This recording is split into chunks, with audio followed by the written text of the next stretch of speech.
कोर्टाने परत 6 तारीख दिलेली आहे. आज आता आमच्या जे 1 आठवड्याची तारीख दिलेली आहे 6 मार्च आणि आता आमचा अर्ध केस पूर्ण झालेला आहे.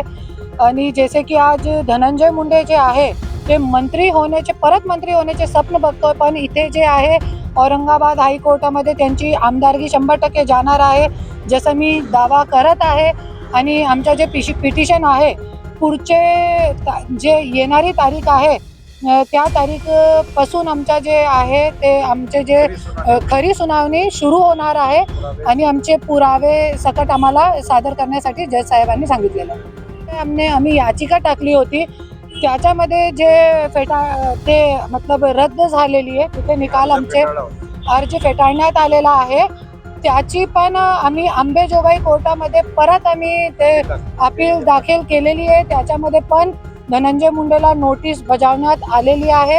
तसंच आम्ही दोघी ठिकाणी जे कानूनमध्ये बसतोय पूर्ण आमचा प्रयत्न जे सुरू आहे आमदारकी रद्द करण्याचा आणि 100% आम्हाला यश भेटणार आहे. मला सांगा, आतापर्यंत आपण जर इतिहास पाहिला तरी अशी काही घटना घडल्याची कुठं आपल्याला पाहायला मिळत नाही, तर तुम्हाला विश्वास आहे का नक्कीच त्यांची आमदारकी रद्द होईल? असे 100% रद्द होणार आहे, क्योंकि आमचा फक्त एकच मुद्दा नाही आहे. आता तुम्ही बघू शकता की परलीमध्ये ज्या तहसीलदारनी मुंडे ज्यांचं नाव होता 2 दिवस अगोदर त्यांना अटक झालेली आहे. त्यांनी 20,000 रुपये लाच घेताना रंगेहात पकडण्यात आलेला आहे.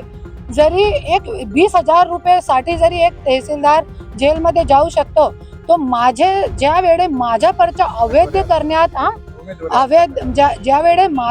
अवैध करण्यात आला होता त्यावेळे धनंजय मुंडेंनी त्यांना किती पैसे दिले होते हे पण कोर्टामध्ये लोकांच्या समोर येईल. क्योंकि ज्या वेळे छाननीच्या दिवशी मी निवेदन दिला होता, तहसीलदार जे मुंडे तहसीलदार आहे त्यांना मी निवेदन दिला होता की धनंजय मुंडेचा पर्चा अवैध आहे आणि जे कोर्टामध्ये आम्ही पिटिशन टाकलेला हे सगळी मागणी त्याच्यामध्ये आम्ही दिली होती.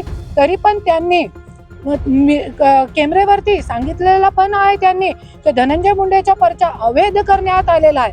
तरी पण मी जसंच बाहेर गेली तसंच वैध झाला पर्चा आणि जे माझा पर्चा आहे ते अवैध झाला. रिटर्निंग ऑफिसरला हे अधिकार नसते की ये साईन जे आहे ते सूचकची आहे की नाही आहे.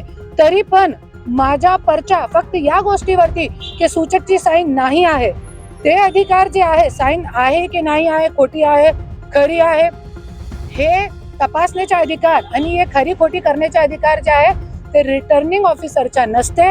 हे गोष्टी आणि धनंजय मुंडेने जे गुंडागर्दी करून दमदाटी करून आणि तुम्हाला माहिती आहे एक ॲडव्होकेटला जाधव ॲडव्होकेट जे होते त्यांच्यासोबत पण जे मतदान केंद्राचे बाहेर मारहाण पण झाली होती. हे सगळे मुद्दे जे आहेत ते आम्ही कोर्टामध्ये दिलेले आहे आणि 100% मला खात्री आहे की मला न्याय भेटणार आणि भेटणार.